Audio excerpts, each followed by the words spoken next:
Well, it's about a week and a half till his inauguration. And the thing is, apparently, there's another controversial thing headed towards our next president.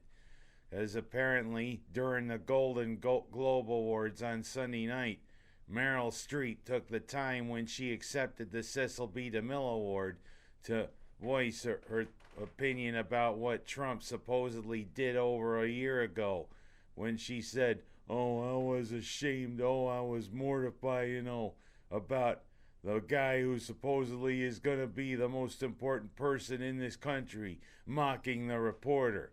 That happened over a year ago. And yes, he's going to be the next president of the United States in about a week and a half when he's inaugurated. I just wish people would get over what some of these things. Meryl Streep to me is one of the greatest actresses of this generation.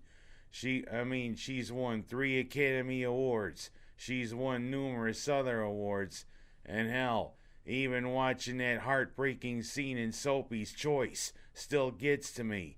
And heck, she showed that the devil does wear Prada, if you know what I mean. But hey, it just seems as though everybody still wants to get at Trump for saying what he wanted to say about that New York Times reporter. To me, yeah, it was a little bit in bad taste when you saw him talking about the guy's disability when he goes, "Oh, I don't know what I said, ah." Well, how about I say something about George Stephanopoulos, Snuffleupagus, as it seems as though that guy who is the co-host on Good Morning America, who is shown that he's an ally of Hillary and Bill Clinton, just can't seem to get over it. And you know what? Yeah, he does look like a Snuffleupagus, doesn't he? He's got kind of brownish hair, but I don't see a trunk on him. But it always seems like he wants to trumpet his disdain for Trump. You know what? Streep, Stephanopoulos, Snuffleupagus, or however you say your Greek name, get over it. He's about to be the next president of the United States. People should get behind him. Let's see what the guy can do there in office. Let's see how he can undo about 8 years of all the stuff that Obama's done. Because you know what? Obama threw this economy into chaos. We need somebody to get it straightened around. And of course, Trump's talking tough about companies, especially auto companies.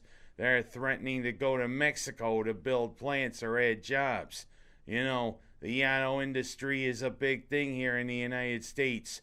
We need those jobs. We need good old-fashioned American know-how. So you know what, Miss Streep, keep your opinion to yourself. Stephanopoulos, keep your opinion to yourself. Enough already. I'm going to go from that to enough already to the Giants. Boy, it seems as though there's a lot of bad behavior with the Giants, especially with a guy who seems to be made out of silly putty.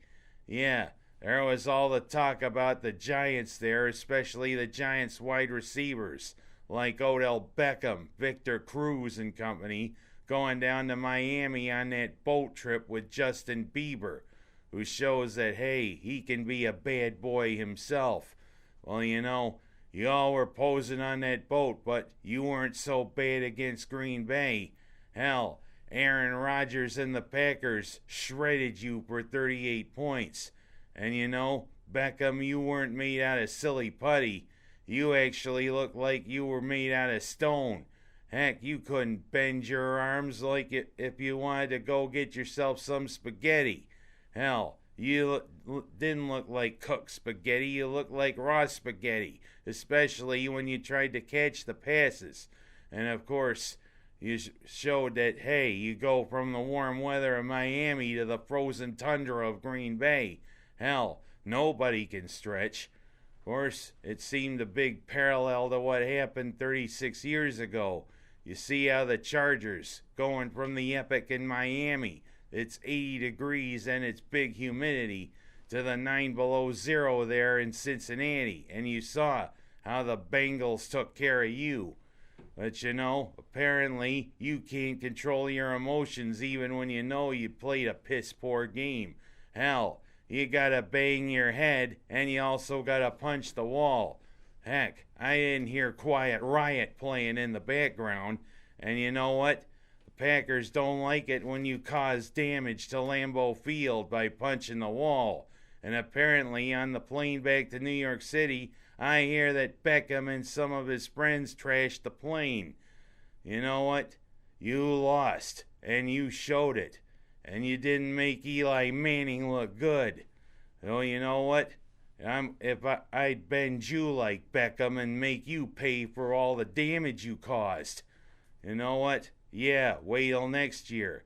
And you know what? When you get back to training camp, Mr. Beckham, how about you pick a hair color? Ugh. I'm going to go from that to talking about Buffalo's now two least favorite people being in the same place. Buffalo's still on the search for a new head coach.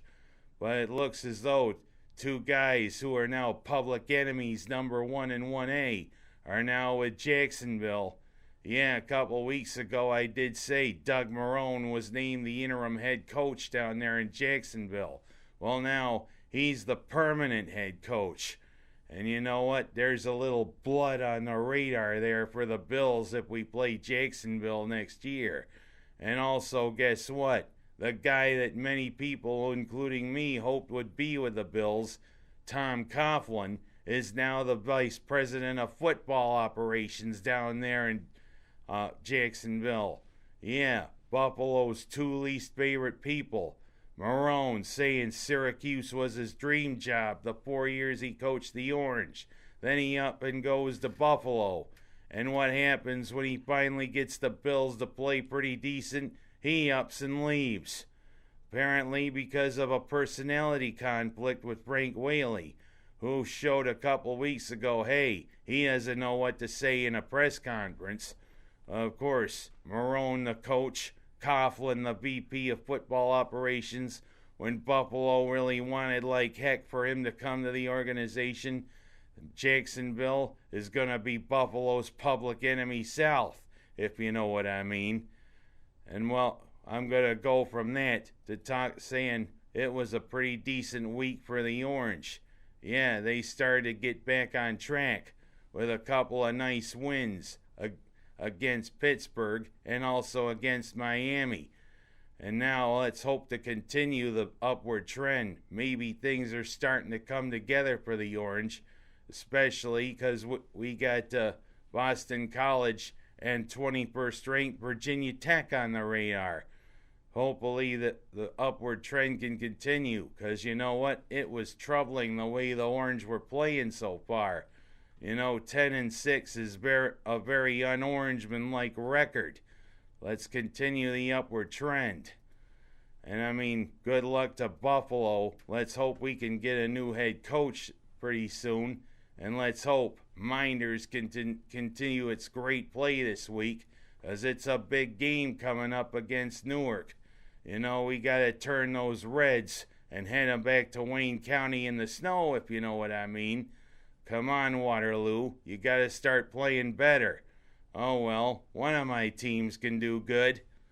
Well, that's all I have to say for this week. And like I said, Meryl Streep, George Stephanopoulos. Now I can't even say it. Get over it.